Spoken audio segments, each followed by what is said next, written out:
And now with your evening news from around the world of CPCU. I wish I had a better newscaster voice, right? Like Yeah. little. I need some. I don't even know who has a good newscaster voice anymore. I know the old school people that everyone used to talk about, but um, yeah, this is how to CPCU, and I'm not a vagabond anymore. Look at this. Like I there's actually know. there's a chin there and some other stuff going on. It's like I actually have a face. Um, this is how to CPCU.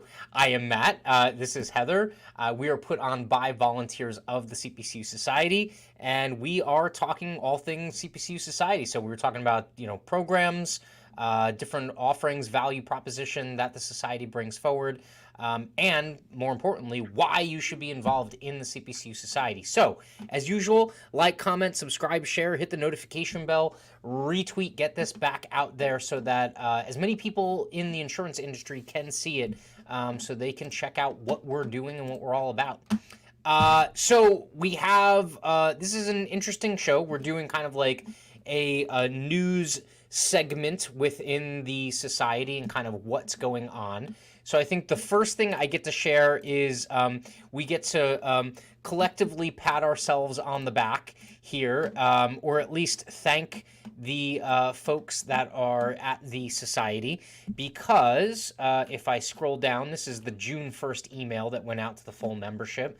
Our interview with Spencer is in the actual broadcast here. So, woo! Like we're official. Like we're on the radar. This is good. It's fantastic. Yeah.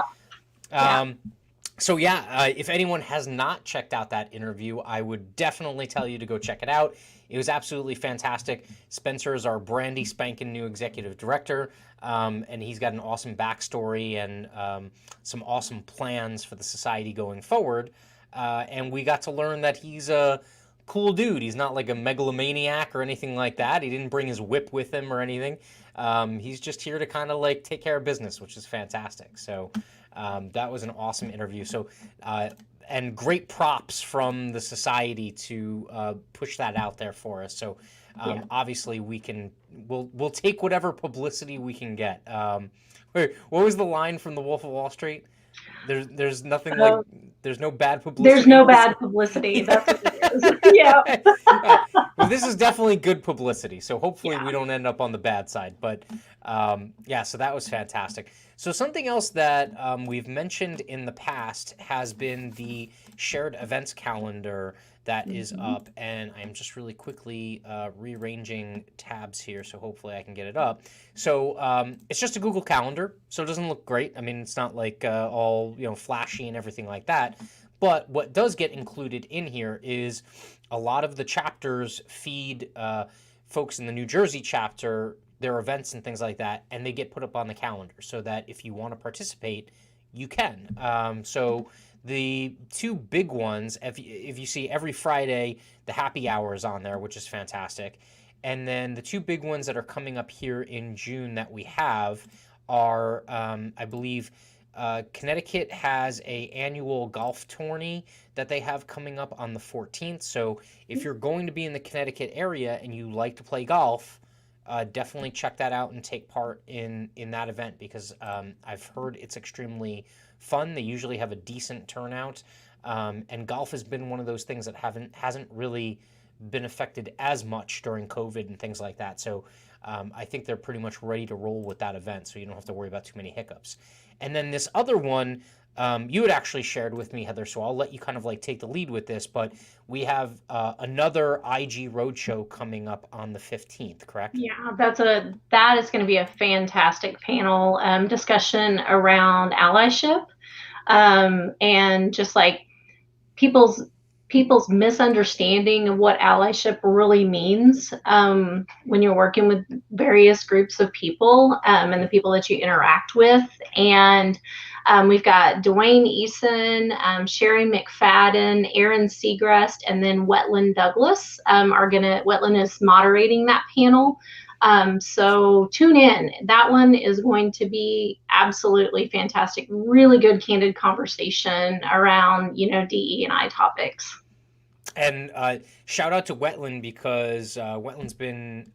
I don't think she's been a CPCU for that long, right? I could No. be misremembering. But she is at least fairly new to me, and I guess she's new to the society, and she has like taken the reins and just run with it and like kind of like jumped in, and here she is leading a road show where dozens, if not hundreds, of CPCUs will end up seeing this and kind of interacting with it on an extremely important topic. So Yeah. that should be fantastic. And if I remember correctly, there is a sign up process here. Oh no, Yeah, it's just it's in Zoom. It's just a Zoom sign up. okay. So You you click just through to the pop Zoom. into that and sign up, and you'll get the invite sent to you. So All right, let me share. That is a different tab because of the way that I am doing this. So I want to make sure everyone knows what that looks like. I mean, it's just a basic Zoom sign up, but this is what it looks like. So just a couple of pieces of information, and you get signed up for that event. And it is kicking off at 1 o'clock Eastern, I believe. Is that correct on the yes. 15th? Okay, Yep. awesome. So that's going to be a great event. All of the road shows have been fantastic. They're all different types of things. I mean, they started as it was initially started as what, a recruitment tool for the interest groups. Yeah, it really kind of started out just to get people to understand some of the interest groups and just get people engaged in industry topics and everything. And once again, the road shows are open to everyone. Like it doesn't matter. We get share them on our LinkedIn profiles and everything, and we open them up to anybody, CPCUs and non-CPCUs, because we figure as interest groups, the only way to get people interested in the CPCU Society who are not CPCUs is to pull them into events like that. So they have spanned a very wide variety of topics, whether it be a discussion around risk management and real hardcore insurance topics to diversity and inclusion topics. We've had some fantastic panels with students on them and like listening to them talk about the future of what the insurance industry is going to be. And then we even had some risk management and insurance instructors and educators at the colleges come in and talk.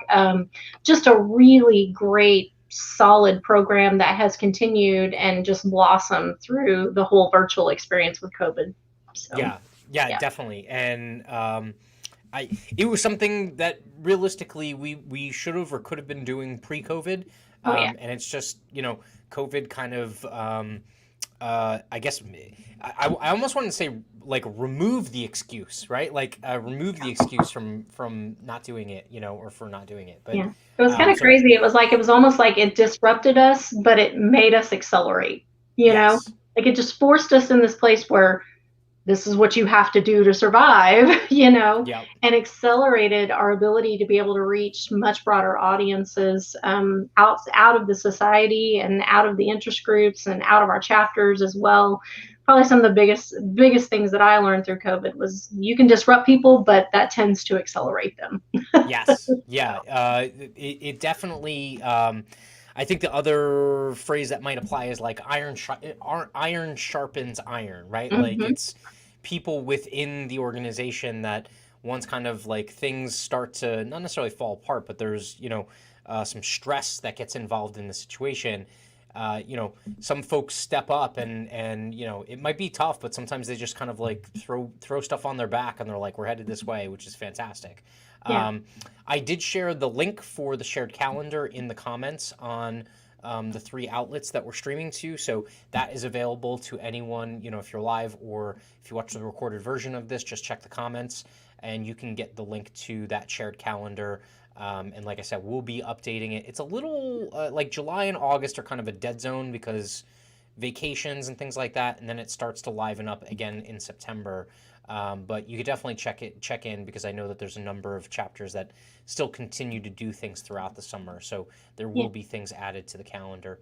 And the big kahuna is IN2RISK it's on. It's a go. It's a thing, and it's going to be hybrid, which is another kind of groundbreaking kind of thing. So IN2RISK registration is open. I did put it in the description, I think, in Facebook and in YouTube. So you can go look at the description, and I will share this link as well in the comments. But I think the number I just found out or I just heard was so far there are 350 in-person registrations All for right. IN2RISK. So that is awesome. I mean, obviously it's not, whatever crazy amount it was for Hawaii, which was what, like 10,000 or something like that. It might even been more. Yeah. I forget. Yeah. Um, but it's not that. But there is a desire for people in the insurance industry, specifically the CPCU Society, to get together and see each other and interact and things like that. So that is reassuring. I forget what the cap is. Do you remember what the cap is on total registrations? I really don't know. I know they danced out there that you really needed to register quickly because the in-person registration was limited to a certain number of people, but they never Yes. gave, I don't know that I've ever heard a number, or if I have, I'm not recalling it right now, but it is so if you haven't registered yet, I mean, I think one of the great things about IN2RISK, Matt, is that again, just like those interest group roadshows, you don't have to be a CPCU to attend IN2RISK. Yeah. You know, this is an all industry, all insurance industry conference that is open to anyone, but it's going to give you a peek into the world of what the CPCU Society is really all about. And maybe that will tickle your interest to get on the path and join the Cool Kids Club. Yeah. You know? Yes, and look, strategically as well, if you are not like an insurance person, but you are, looking to make connections in the insurance industry for a multitude of reasons. Maybe you're like a support company or something like that. I mean, hell, it's open to you. Like, come be a part, like, network, make some friends. If you're looking to make a transition into the industry as well, this is also a great opportunity because, this isn't like a cattle call edition. This is, you get one-on-one time, and a lot of times it's, decision makers. It's people that are heading up divisions or heading up teams, and hell, they might be hiring, looking to hire, and you can make a transition or at the very least figure out what your roadmap should look like in order to make that transition. So definitely something. Now I'm looking at the keynote speakers. I don't know Carla or Matt. Greg Offner, for some reason. Why do I know Greg's name? I think I I think Greg is like he does keynotes. I think he does keynotes pretty regularly, but I forget what else he also does. But so I know him from somewhere. And you know what? I was looking to see if there was like a click through to his bio. I might just be looking in the wrong spot here. But also look at the sponsorships. I mean, like, this event is not devoid of companies and chapters within the society. It's not devoid of interest from sponsors looking to sponsor the event. So this is also a big deal in terms of companies coming to the plate to really kind of support this. There are some on here. I don't know if this is a full list either. So like Geico is pretty much a regular. I think Yeah. Wave is usually a regular. Mm-hmm. I know Soha and Lang is that's Paul. Paul Rosner's firm up there in Mm-hmm. the Pacific Northwest. So I think they support every single year. There are some names on here I don't see from previous years, so I wonder if that has to do with travel restrictions or whatever, and they don't want to give the impression that they're sponsoring something and then not letting their employees go or not at least kind of reimbursing travel or something like that.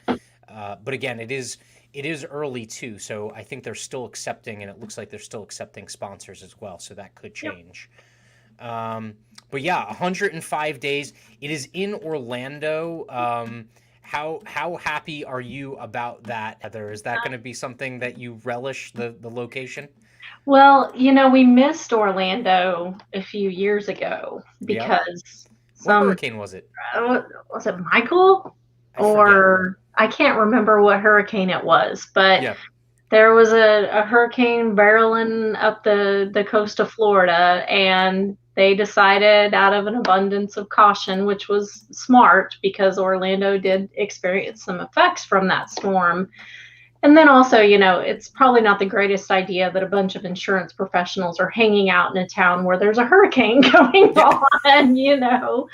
on. But yeah, we missed Orlando and didn't get to hit that opportunity. So I am super excited just because Orlando is such a cool town. It's Yeah. very touristy. We get that. Okay. You got the mouse and you got the Universal Studios and you got all of those aspects of Orlando, but there's some really neat cultural pieces around that city that are super fun to explore if you Yep. just get a little bit away from the touristy areas and everything. But don't get me wrong, like I'm gonna be around Disney quite a bit because this will be the Yeah. first time I've actually been to Disney. So super awesome, and I'm really excited about that because I need my Yeah. mouse ears. Yeah. What's funny is you're talking about like, the diversity of things that are available there, and how there's like some of these very kind of like deep historical things that you can do, and then there's Mhm. the true like touristy kind of thing, and then there's the like crazy Florida man stuff that you can do, right? So, Oh yeah. like Florida man's a thing, okay? It is a thing, and so I can remember the last time I went was maybe four. Let's see, my daughter is four, so we went like almost 5 years ago now, and we took my two older kids because we knew, the focus was going to be on the baby when she came, so we wanted to give them a vacation. So we went for the better part of a week to Orlando, and driving from the airport and we actually stayed in one of the Disney resorts. Driving on the way, we passed one of these like outdoor, it wasn't a water park, it's like an outdoor lake pond area. Uh-huh. And there's a dude in one of those water jetpacks, like flying across the thing. And my son at the time must have been 5 years old. And he's like, Daddy, I want to do that. And I was like, I don't think you're tall enough, buddy. But that is like a total Florida thing. Like, I understand that they do it other Yeah. places, but it's like right along the road where you're driving on the highway, there's just a guy levitating on a water jetpack. It was a surreal kind of moment. You, Um, you also are find you? this kind of roadside animal attraction things that are there where you can go in and smell some stinky alligators and, and very, very, I mean, you look like you're walking into a swamp, basically, Yes. is what it looks like. So, but there's just interesting people in those. You can do not just animal watching, but people watching while you're at the Yes. roadside animal attractions. So, And they come from all over the country, so oh it's yeah, like, it's definitely interesting people watching. I mean, I got some of that going to school in Louisiana because yeah, whenever people would come visit, they're always like, "Oh, let's go on like the airboat ride tour or whatever, the swamp boat tour." And so, I mean, it's one of the most touristy things that you can do in yeah. Louisiana, and you get a cross section of people. But no, it's going to be fun. It's the Coronado Resort is the host location for it all. Are you going to be staying actually in the resort? Yeah, I think I've made the reservations. I'm still kind of waffling as to whether or not we want to grab an Airbnb or Mm, not, but I have my reservation in because I know that staying on site makes things a little bit more simple for yeah, you at the conference because you go downstairs, you can hit the conference, you can run up to your room at lunch, all those types of things. I in New Orleans, I didn't stay on site at the conference. I yeah, grabbed a hotel close to Bourbon Street, and every morning I was like up at the crack of dawn walking down to the conference location. It wasn't a bad walk. It really wasn't. It was yeah. hot, but it wasn't a bad walk in the morning. But it just made the day kind of drag out. And then I'd have to Uber back if I wanted to sometimes. So, but the convenience of Disney is that there are a lot of places to stay around there if you Mm, happen to not want to stay on site at the yeah. conference. And the rate for the hotel isn't terrible when you think about resort hotel rates. The Right. negotiated rate for it is not bad. But that's what makes it nice, is there are a lot of places you can choose to stay, and Ubering back and forth is super simple. Even I know even there's some communities that offer shuttles to Disney, and will get you to the location that you need to get to. Yeah. So. Yeah, when we went, we stayed at a resort, but we basically Ubered everywhere, Mhm. and it was extremely accessible. I found it interesting that they had to keep the Uber drivers and the taxi cab drivers like separate in most of the pickup drop off areas, so Yeah. that there's not like 1930s style boxing going on between the two of them. Yeah. But yeah, so that it's super accessible. You're right. There's a couple that have like shuttles and things like that. Like if you stay at a community, I think what we're gonna look at is I haven't taken the kids. I started the agency 4 years ago, and Mhm. so um, we haven't taken the kids since we went to Disney to a real vacation. We have a couple of days in Ocean City, Maryland coming up, but that's like a short trip, and then so I think we're probably gonna take like the better part of like 2-3 weeks. Um, we might stop off in Tampa beforehand and like do a week in Tampa. So I might have to call Abby Clow and ask for the 10-cent tour around Tampa. But yeah, I think we might take a couple of weeks and like Airbnb it, and that way, the kids will have a house with a pool, and my wife can kind of like go off and do her own thing with the kids while I'm conferencing it up, and then obviously have a place to crash afterward. But it should be fun. I'm looking at the schedule right now. If I pull Mhm. up, and this is also something to remind folks of, it is hybrid. So there is a remote attendance option here, and so I think something that myself and probably you, Heather, are going to be interested in is, Mhm. all right, how do we keep people engaged who aren't actually on site, right?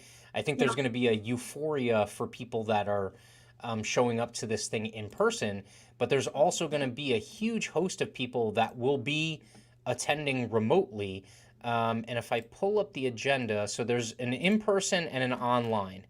So the in person, it's 3 full days, and it looks like there's two educational breakout sessions each day. And so most days it's actually a later day the first day, it's a full day the second day on Friday, and then the last day it looks like it's a full day as well. So you're getting 2.5 to 3 days of good stuff. And actually, for some reason, the attendee breakfast looks like it's at the wrong time here. I don't know if they meant to put that in a different spot up here, but Yeah. yeah, looks pretty good. And so I don't even know. Do they have sessions already I did. lined up I here? did know. I did hear in the interest group leaders call the other day that they're kind of filling in the agenda as they go, Okay. as speakers confirm their sessions and their ability to be able to be there in person, or if they are, doing something remotely as well. They're filling in the agenda. So you're going to see this agenda evolve over time. You'll see some placeholders in there too, until more information comes in, confirming speakers and everything. So it's more filled out, I would say, today than I saw it last week already. So it is. Awesome. You'll be able to see quite a bit start to fill in for the day, and really some interesting topics. I mean, I know that obviously the big elephant in the room is we all got to talk about what in the world we've been through in this Yep. past year. So you see a lot of remote workforce, and business continuity, and then how do you engage people in the remote environment, which to me is like, I know CPCU's talked about those kind of topics in the past, but there's going to be a whole other spin on them this year, because of people have had to adjust, adapt, and move forward as they pulled through this past year and learn from a lot of mistakes as you went. So Oh yeah, yeah. yeah, most definitely. And I'm looking at some of the sessions. So yeah, there's definitely a COVID theme. There's also, I think they're starting to do a really good job of filling in like the non-COVID stuff, right? So Mhm. This one looks interesting. Understanding international exposures with. I don't know if George Cord is a leadership council member, but I know for a fact that Don George and Anthony Feinberg are. Yep. Yeah, and so my apologies, George, if you are on the leadership council. Maybe I should go look on the website right now. But so that just sounds fantastic. Like, if you're involved in more domestic risks, or you're a U.S. based insurance broker or something like that, that's not really dealing with companies that do international business, that could be really interesting. There's also, I thought there was a cool one. Ramya Sunad is doing one on the private and public flood insurance market, basically, kind of yes. talking through all of that. That should be super cool because private flood insurance has been getting a lot of attention recently in our industry, and there's just kind of this renewed interest around how do we fill a gap in society around this issue, because the public flood insurance market that's out there right now is quite in flux and had a lot of issues. So private insurers are starting to see that is a marketplace you really want to start tapping into, because it's a need. It's an obvious need, and insurance is there to fill needs. So. Oh, yeah. And I don't want to steal any of her thunder, but a lot of the, or not a lot, but some of the InsurTech focus in the beginning when it came to flood insurance was just taking essentially government requisitioned mapping of floodplains and just fixing them, right? Like just finding the gaps. And that's where the private flood insurance came in, where the government map was essentially saying that you should pay a ridiculous amount of money and you're a really big hill in an AE zone, right? And they were like, you know what? We can do that for way less, and we can do it profitably because there's a low likelihood of loss there. So those kind of things are absolutely fantastic to learn about. So yeah, and as a member of Agent and Broker Interest Group, I am highly interested in Ramya, and that session because of her affiliation with the ABIG and what's going on there. So that's awesome. I'm just looking at some of the other stuff. So that session is going to be on Thursday at 4:30. Ramya's on flood. I'm looking forward to some of the other sessions. There's emerging issues. So there's a couple of emerging issue sessions. This one looks like it's being done by Paul. I always screw up his last name. Tetrault. I always screw up his last name. I'm sorry, Paul.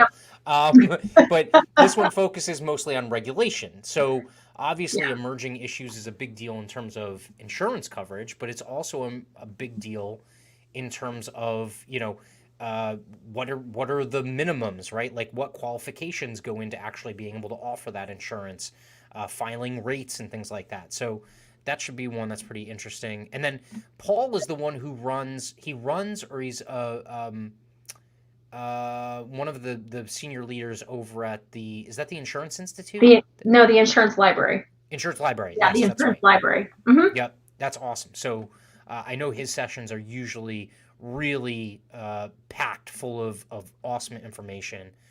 Let's see, Bill Morrow talking about it can happen to us, low frequency, high severity, which is, these kind of, I don't even know if this would be black swan or if this is like one level below, kind of like black swan type events.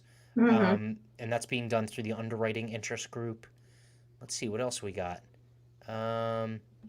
This one might be interesting. From risk transfer to risk prevention. So Matteo Carbone is like big in the InsurTech space. Anyone who doesn't follow Matteo on LinkedIn, you should follow him on LinkedIn. He's live a lot at like these InsurTech conferences and events, and he also presents a lot. So this is going to be really interesting in terms of using InsurTech to essentially stop claims before they happen. And so that's going to be, I wonder what kind of slant that's going to be. I wonder if that's going to be like, Internet of Things, or if it's going to be something else. He's got to have like there's got to be a wild card in there, like, the InsurTech guys always have that fun little thing that they can pull out. Let's see, what else we got? Mock summary judgments, the overprescribing physician. That's interesting. That's a Well, those big are always those are usually the that's usually like, is it LaCrue that does that? I guess yes. now they're called LaCrue, but they put on the trials basically is what they do, and those are hilarious to watch if you've never seen one because they get all dramatic and Oh, they ham it up. Yeah. jam it up for sure. So good stuff. So that should be pretty good. And what's interesting is this also kind of like feeds into, the opioid epidemic and things like that too. So it kind of like, checks a couple of different boxes there in terms of also being a current issue or topic. Um, I can remember the one that I have seen recently that they did was it was the roofing claim, right? It was the Mm-hmm. the roofer, and there was a big development, and there was a huge water claim, and I think they were arguing maybe the additional insured endorsement, Mm-hmm. and whether or not it applied based off of the roofer's actions, Yep. which was kind of interesting. Let's see here. Um, so diversity and inclusion is also a big theme. Has been all year. It will continue to be. And so this one is put on by Tracy from the Rhode Island chapter, which is Mm-hmm. fantastic. And I think she works for APSO up there, if I remember correctly. Mm-hmm. Um, it's called Colorblind: A Candid Conversation on Race in the Workplace. So that should be good. I think there are some questions that need to be asked that some people are maybe afraid to ask, and so I'm sure Tracy is not one to shy away from tough conversations. So that should be absolutely fantastic. Um, when nature isn't all natural, emerging liability exposures from natural hazards. That's interesting. Hmm. That's kind of cryptic, actually. Is that like, you think that's like a climate change discussion, Could maybe? be. Or like they're leaning in that direction? I So, could be. I yeah. or maybe climate change as it affects other hazards. Maybe I don't know. Could Hmm. be interesting. So that looks pretty good. And then let's see. We have a couple more in the next session. That last session on Friday. The pressure of increasing aggregation exposure. So this is another underwriting one. It looks like, and sounds like this has to do with kind of the overlap or confluence of risks, right, in the aggregating process. Yep. Um, and then, oh my God, Mike K, a How to CPCU regular, is going to be doing a leadership and career advice session focused on "Can you hear me? Yes, I'm listening." So, um, Mike is a fantastic listener. I can see this being very successful and well attended going forward. And then let's see, hold for new claims proposals. So this looks like a placeholder on that session. Yep. Um, oh wow, they have a ton of these filled out now. Let's see. Context is key, influencing outcomes in coverage analysis. So this is another LaCrue one, but it doesn't look like it's a mock trial. This looks like I can't even tell you what this looks like. Exposure, coverages, and underwriting. I'm gonna have to find out more about this. I don't know if you have a clue on what this might be. Um, Inclusion revolution. How far have we come? So this looks like it's going to be a pretty good diversity and inclusion one as well. Cybersecurity risk and consequences. Obviously, this is one that is related to COVID, but it's also somewhat ubiquitous, which is fantastic because of the evolving technological world that we're in. Um, Yep. and let's see, the last set of sessions, tearing down data silos. You should be presenting this one. Uh, um, uh, yeah. to reduce worker liability risk. That sounds interesting. That's the loss control interest group. Hmm. Um, we got the first 90 days proven strategies to get up to speed faster and smarter.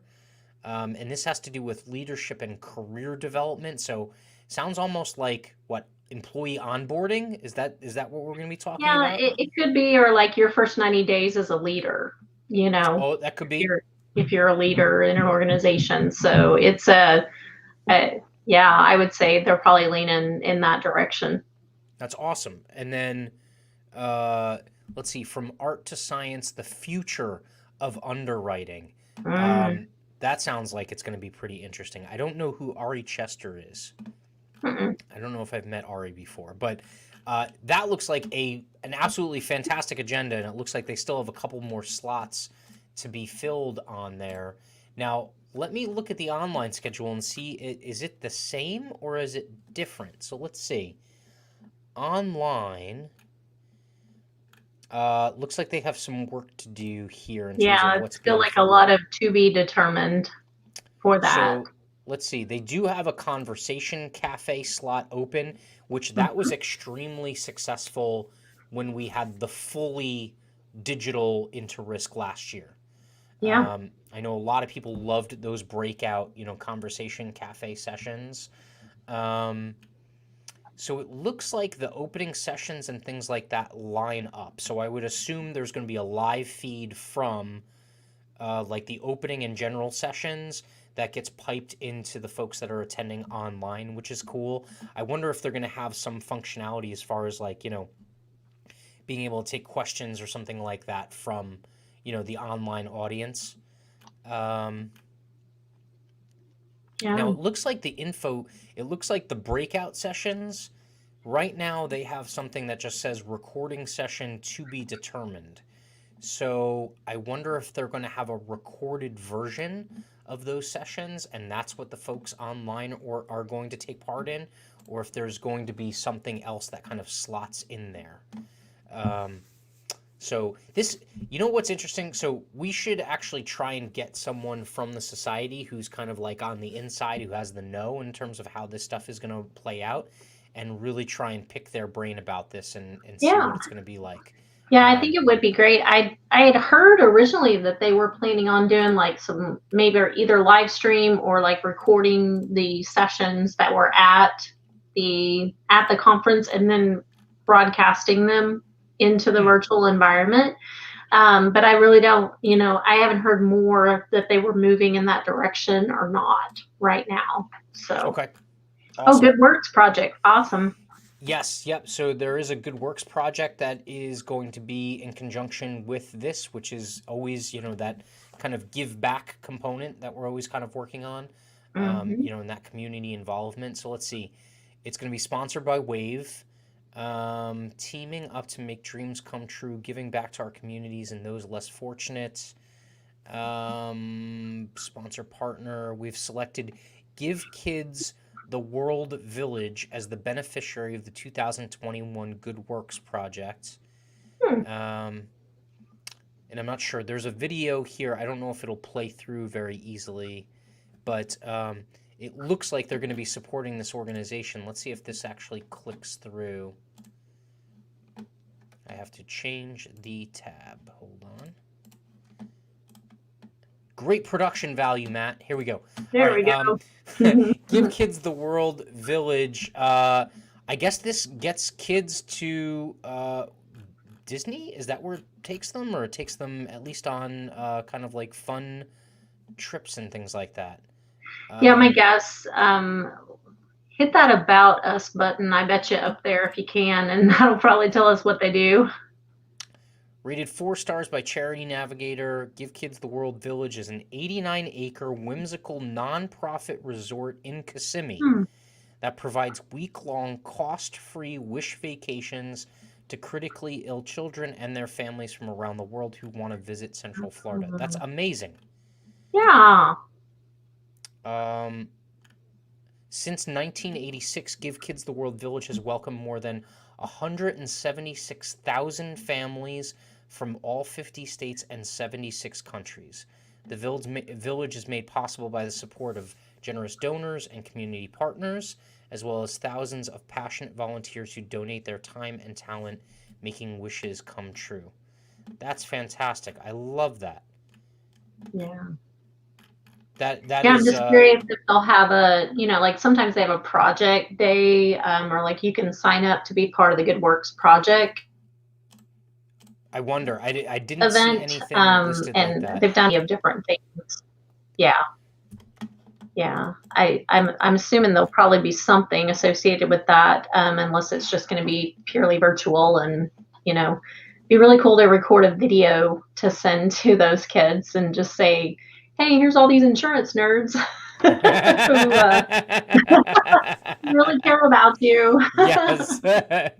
I'm just trying to. I'm reading on the fly here. Looks like they have a $5,000 fundraising goal for the Oh, organization, um, and so they have a donate button on the actual web page. I don't know if I see anything that has like an activity that's associated with it, but yeah. I guess A we'll lot of have times to. they announce those like at the conference itself, so that may be something that is they're offering the virtual option for donation for everyone to be able to participate, even virtual attendees for the conference. So Yes. Yeah. So I actually had the idea the other day, um, that my wife is the artist. I'm very much the analytical person, and so it was a nice hot day. She took this long roll of like art paper and put it outside and just put a bunch of paint there and just let the kids go wild. yeah, Um, and I'm not talking paintbrushes and things. I'm talking like my 4 year old sprawled out swimming through paint on this thing, like, covered head to toe. And I was like, how cool would it be if I know in the past, like, they did like an art thing that was essentially almost kind of like a paint by numbers kind of thing. How hmm, cool would it be if it was just like, you know what? Just go wild and then just take pictures on how it evolves like over the 3 days or whatever, right? Like it looked like this at this hour on this day, and then it looked like this at this hour on this day. And you would essentially just have this arc of crazy pictures, and it's the same, canvas or whatever over that period of time. Uh, yeah. I might lend Piper, like, just pick her up and just, rub her all over the painting just so like she can be involved. But yeah, that pair of coveralls that she had on, they're not making it back. I mean, they're a Oh, goner. no, how fun would that be? Like to get over, to have a place like that where we can all just finger paint like we're 3 years old again. Yeah. you know? It's not too far off. I mean, like a lot of companies have like, coloring sheets and stuff that they give folks Yeah. because it is therapeutic. It removes some stress. Hmm. So, but yeah, I can just imagine what my coloring sheet would look like. It's like, "Ah," but yeah, no, definitely a possibility. So that looks absolutely fantastic. I'm just trying to see if there's anything else that they have up here. I mean, they have like a general about and things like that. The main bread and butter is typically, the agenda, um, paying homage to the sponsors and things like that. And I think you said the hotel fee was actually fairly. Actually, let me throw up the cost structure here just so people can Yeah. get a look at it. Obviously, they can go to the website and view it for themselves as well. But so let's see. Early bird in person, that's through August 14th, is $895. If you're Mhm. retired, you get a discount, so it's $545. If you're a non-member, it's $1495. Um, and then there's a student rate. So I would guess this is for, Gamma Iota Sigma Yeah. and those kind of folks. That's 225, and then there's a non-member student rate. Oh, so like if you're a student member, you pay 225. If you're a non-member student, you pay 325. And then obviously that's the early bird pricing.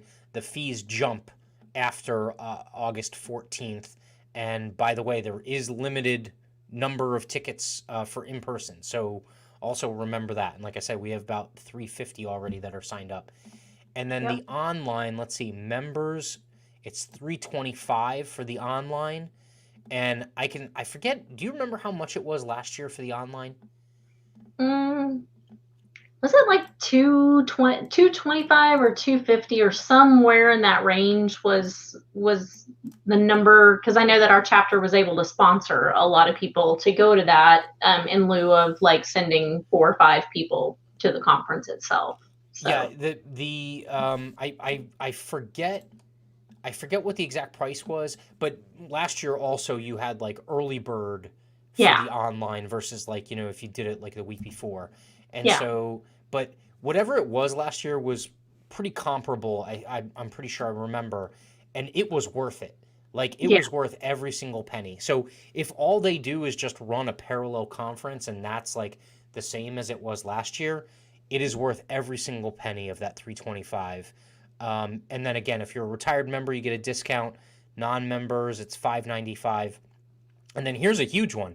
If you're if you're a member student or if you're a non-member student, it's free to attend the online. Yep. So there's no excuses. If you're Gamma Iota Sigma or you're part of a risk management insurance program, dude, Hmm. it's free. Sign up. This is found money, man. It's like gold in your pocket. That's fantastic. Um, and then let's see, hotel accommodations. Yeah, $199 a night for a Disney resort, Coronado Springs Resort hotel room. $199 a night. That's pretty impressive. Yeah. Were there other options? It's all the same hotel rooms, right? Did you even look Yeah. like were there like suites and There's things, or it was all pretty much the there's same? no like upgrade options or anything to different types of hotel rooms. They just have this block, I'm assuming, of the rooms that are available for the conference itself. So Yep. yeah, and I mean they're standard style rooms. They're either like the two queen bed or a king size bed or whatever in them. So you're not gonna, but it's still a Disney resort.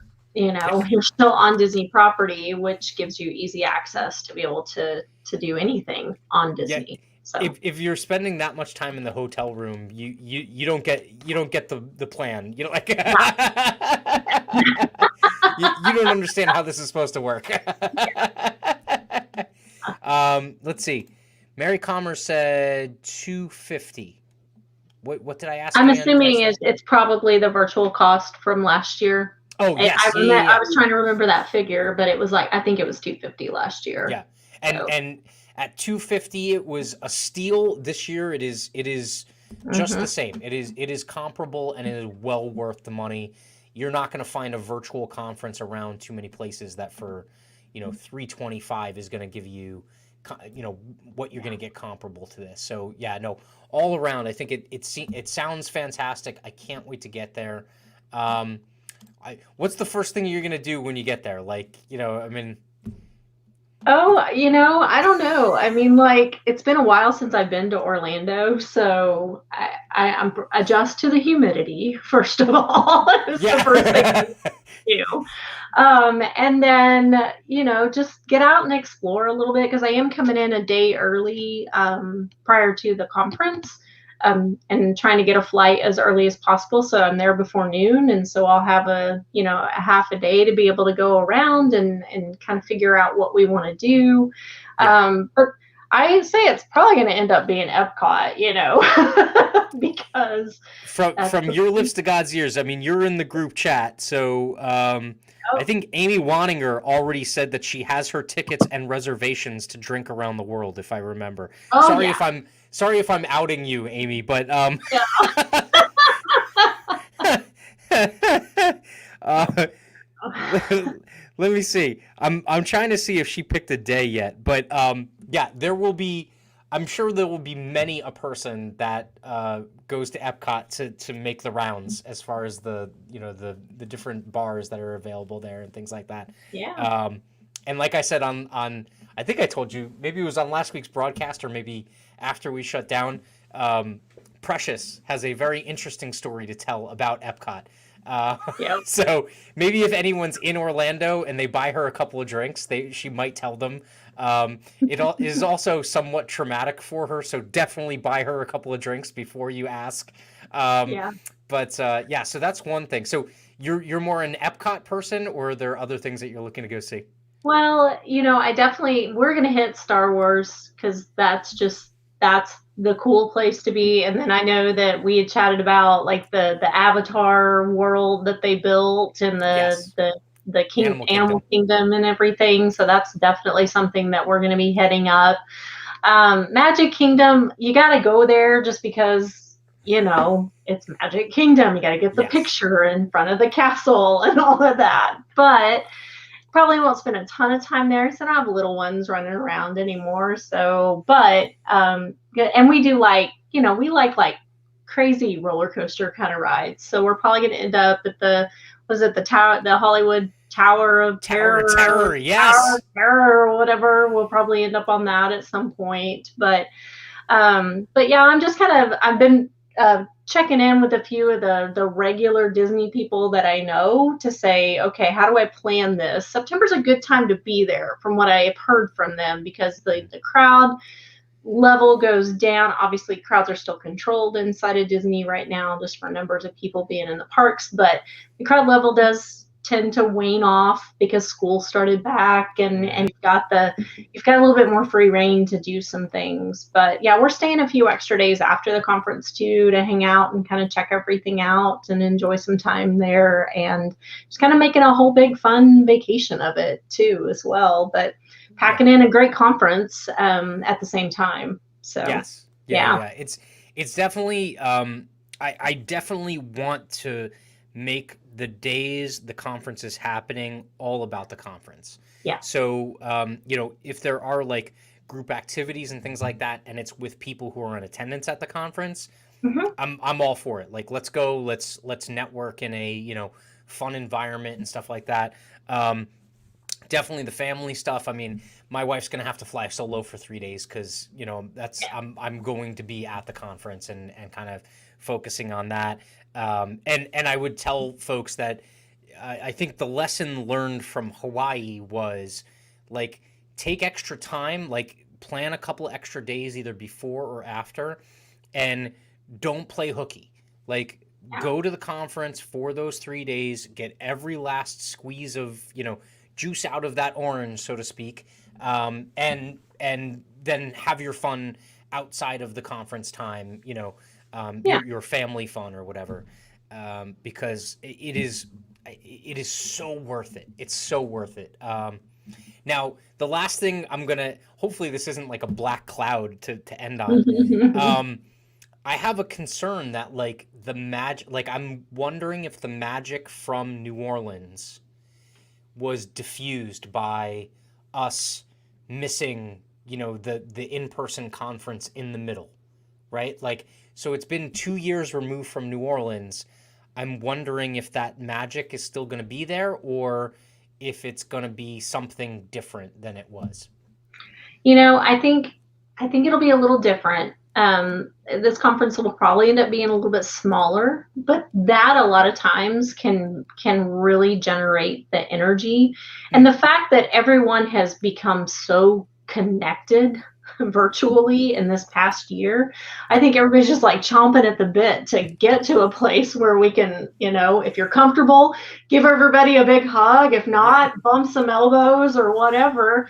But I think you'll see that kind of magic. But I also know that I'm excited for us to figure out ways that we can create that magic for the folks that are going to be attending virtually with us too. Mm. Like, can we set up some rooms to be able to hang out with people virtually at the conference? Can we do some of those types of collaborative activities together? I think that that's an opportunity for us. And also, Matt, I think we need to do How to CPCU live from Orlando. You just got me thinking about Vanna White turning letters and things like that, and like I'll buy a vowel. Yes, yeah, we definitely should do that. I have every intention of doing both of the CPCU shows live Mhm. from Orlando. Dragging people from whatever the crowd or the line or whatever, and getting them onto the show. And I totally agree. I know for a fact, or I'm pretty certain for a fact that like Tony will have like a Zoom or something like that set Yeah. up for people to remotely interact. I definitely think we should either kind of like jump on that as well, or like do our own. If he wants to do it one night and we do it another, Mhm. and just kind of hang out and chill, and like maybe just for 3 or 4 hours just like sit there live, and like whoever comes in and watches, fantastic. And like I said, just drag some notable people that are going to be in the room to like sit down and interview live and kind of chat with us. And hopefully they're not in an impaired state when it happens. I promise when the happy hours start, the camera will turn off. Absolutely. Absolutely. And no filming people doing karaoke or anything. Another pro tip, okay? The key with one of these events is to not be a headline after the event, okay? Like, we don't want you showing up in any papers or anything like that. Mary saying, how to CPCU live from the after party. Yeah, except the camera will look like this, and names will have to be changed to protect the innocent. So, but so I'm looking forward to it. I think you are too, Heather. It's going to be a good time. So, yeah. with 105 days. 105 days. It's literally ticking away. Okay. 105, and it's limited space. So if you want to go in person, and you know you definitely want to be there, it's go time, because you get the discount, and you know if all those seats fill up, you know you're gonna have to do the virtual option, which, like I said, it's worth the money. But at the same time, if your intent is to be there in person, you definitely got to do it now. Otherwise, you're going to miss out. So, look, that's all I got. Any final notes, concerns, questions? I think that these 105 days can't go fast enough is all I gotta say, you know, because Why isn't it September yet? We're counting down on the claims interest group Twitter account, so you're gonna see the fun out there again. So be watching for that, and like and retweet that as well, because we want to keep it in front of people. But looking forward to seeing everyone there, getting to know Spencer, getting to see Spencer in person as well, which is going to be fantastic. And this is going to be big. It's going to be epic. That's what I got to say. And you know what? It's Disney, so magic has to happen. Yes. It is the most magical place on earth. So I'm sure it will be a blast, you know, one way or the other. So it's going to be a good time. So if we are going to see you there, fantastic. But as always, we are live every Wednesday at 5:30 Eastern. So definitely check us out here on How to CPCU. And like Heather said, you know, share the claims interest group countdown, share our stuff out there, help it get to more people. Maybe some insurance people that aren't in the CPCU Society but want to come to a conference because their conference got canceled. So definitely share it out there. Your friends in the industry may thank you. Actually, I'm pretty sure they will thank you if they come. So definitely put that out there. So with that, we will see you next Wednesday at 5:30. Have a good evening.